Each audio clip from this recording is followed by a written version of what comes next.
दुनिया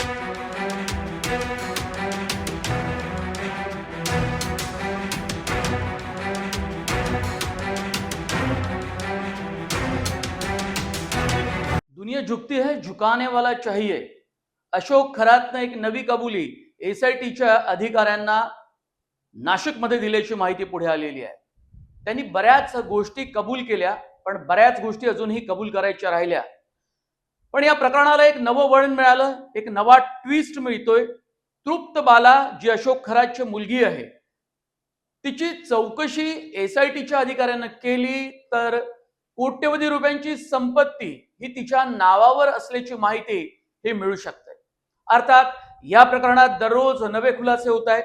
जो CDR report Anjali Damania यांनी माध्यमांसमोर उघड केला आणि एसआयटीला तो आधीच दिल्याचं सांगितलं, त्या सीडीआर रिपोर्टवरूनच अंजली दमानिया यांची चौकशी होण्याची शक्यता आहे. कारण एसआयटीचे अधिकारी तेही करण्याची दाट शक्यता आता निर्माण झालेली आहे आणि तशा पद्धतीचे चौकशीचे आदेशही दिले गेलेले आहेत.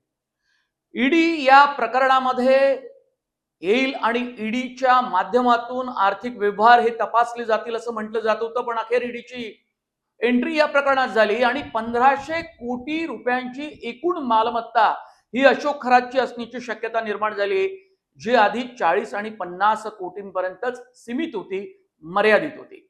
नमस्कार, मी मनोज भोयर, नवराष्ट्र डिजिटल मध्ये आपल्या सर्वांचं स्वागत करतो. अशोक खरातनं एकूण माया ही किती जमवली याबाबतचे नवनवे खुलासे आतापर्यंत होत होते, पण आता 1500 कोटी रुपयांची एकूण मालमत्ता असावी आणि त्यात रोखीनं व्यवहार तो करायचा, म्हणून त्याच्या सीएची चौकशी सुद्धा ही ईडी करण्याची शक्यता निर्माण झाली. ईडीचा फास आवडला जाणार अशोक खरात आणि त्याच्या आजूबाजूच्या माणसांच्या भोवती. त्यात त्याचा पुण्यातला सीए अत्यंत महत्वाचा आहे, कारण सीएच्या माध्यमातून वेगवेगळ्या मालमत्तांची खरेदी करायचा. 52/7/12 या अशोक खरातच्या नावावर असल्याचं सांगितलं जातं. नाशिक, अहमदनगर, शिर्डी या भागामध्ये अनेक जमिनी त्यांनी खरेदी केल्या. बंगले, फॉर्म हाऊस यामध्ये सर्वात जास्त गुंतवणूक असल्याचं सांगितलं जात होतं.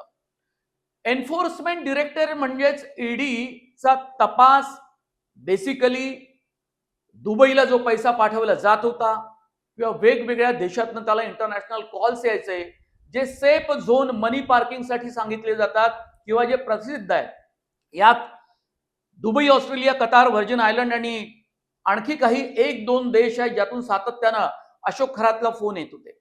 मग अशोक खरातला या देशातून फोन का येत होते आणि या देशांमध्ये त्याचा नेमका भक्तवर्ग कोणता, की आर्थिक देवाणघेवाणीसाठी आणि कोट्यवधी रुपयांची सगळी विल्हेवाट लावण्यासाठी अशोक खरात या वेगवेगळ्या देशातल्या लोकांशी संपर्कात होता. तर मग हे लोक कोण होते? राजकीय नेते किंवा सनदी अधिकारी किंवा उद्योगपतींच्या माध्यमातून हे नेटवर्क तयार झालं होतं का? हा चौकशीचा एक मुख्य भाग असू शकतो.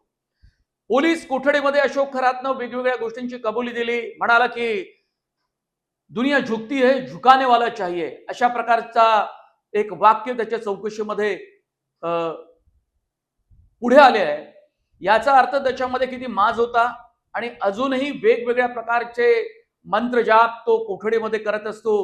स्वतःच पुटपुटतो, वेगवेगळे हावभाव करतो. यापूर्वी अशोक खरात ज्या पद्धतीनं स्त्रियांचं लैंगिक शोषण करायचा, त्याबाबत उडवाउडवीची उत्तरं द्यायचा.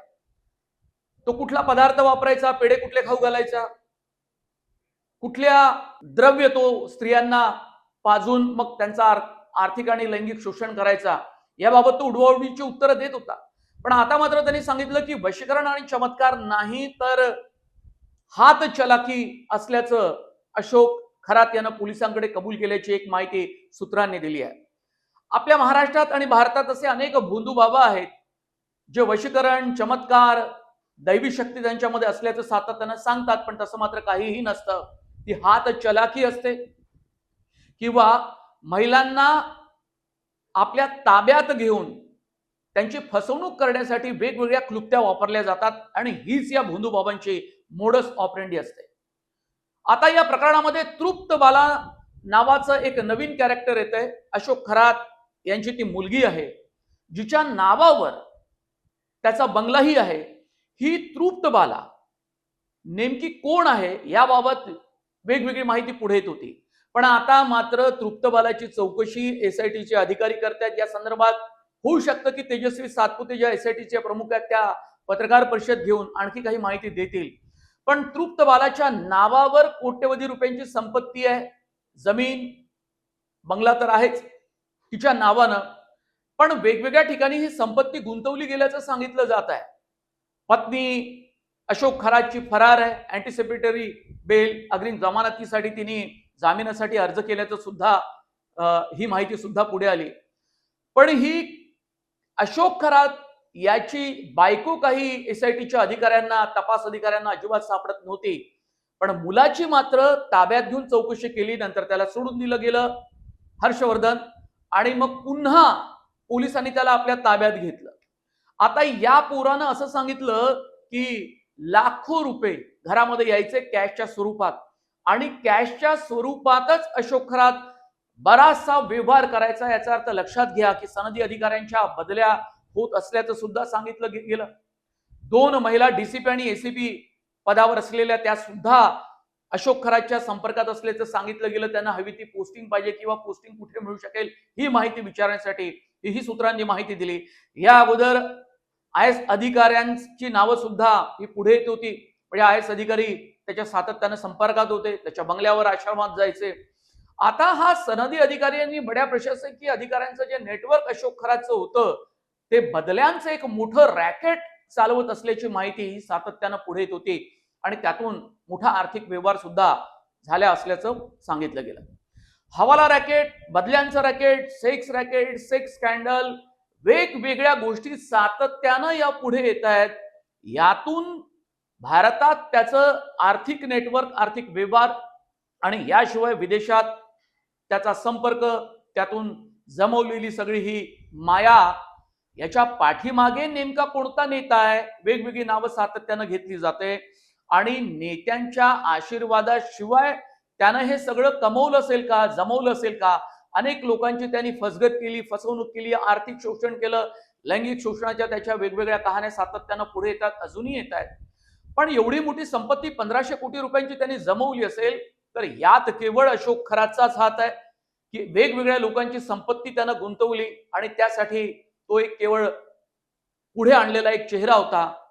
ही मात्र गोष्ट नक्की आहे की वेगवेगळ्या लोकांकडून आर्थिक शोषण करून, फसवणूक करून त्यांनी बरीच संपत्ती जमवली आणि त्यातून त्यांनी जमिनी खरेदी केल्या, बंगला, फॉर्म हाऊस, व्यावसायिक ठिकाणं सुद्धा त्यांना आपल्या ताब्यात घेतली आहे. पण या मागे कोणता असा सनदी अधिकारी आहे किंवा कोणता असा बडा नेता आहे ज्यानं सातत्यानं त्यांची पाठराखण केली अशोक खरातची आणि त्यातून पैसा जमवला?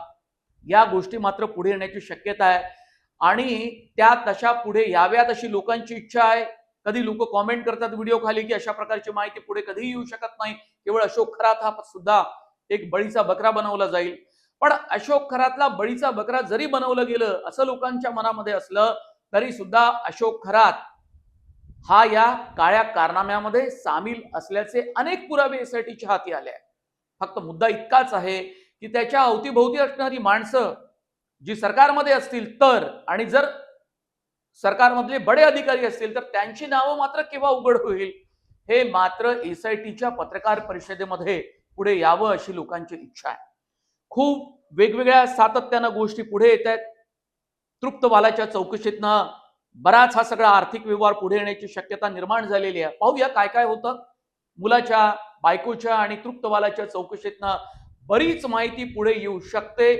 पण त्यात अशोक खरातची पत्नी जी अत्यंत गरीब घरातली होती आणि अशोक खरातकडे त्यावेळी पैसे नव्हते किंवा त्याचं वय खूप जास्त होतं म्हणून लग्नाला टाळाटाळ होत होती, पण अखेर त्या दोघांचं लग्न झालं. पण लग्नानंतर मग इतकी मोठी संपत्ती कशी आली याची माहिती तर अशोक खरातच्या पत्नीला असू शकते. हा व्हिडिओ तुम्हाला कसा वाटला कमेंट बॉक्समध्ये तुम्ही जरूर आम्हाला कळवा. आमचं नवराष्ट्र डिजिटल चॅनल तुम्ही सबस्क्राईब करा. इंस्टाग्राम, फेसबुक आणि एक्स हे तिन्ही सोशल मीडिया हँडल सुद्धा फॉलो करा. नवराष्ट्राची वेबसाईट सुद्धा, आणि बेल आयकॉनवर जाऊन तिथे बटन दाबा म्हणजे व्हिडिओचे नोटिफिकेशन तुम्हाला सातत्यानं मिळत राहतील. खूप धन्यवाद. नमस्कार.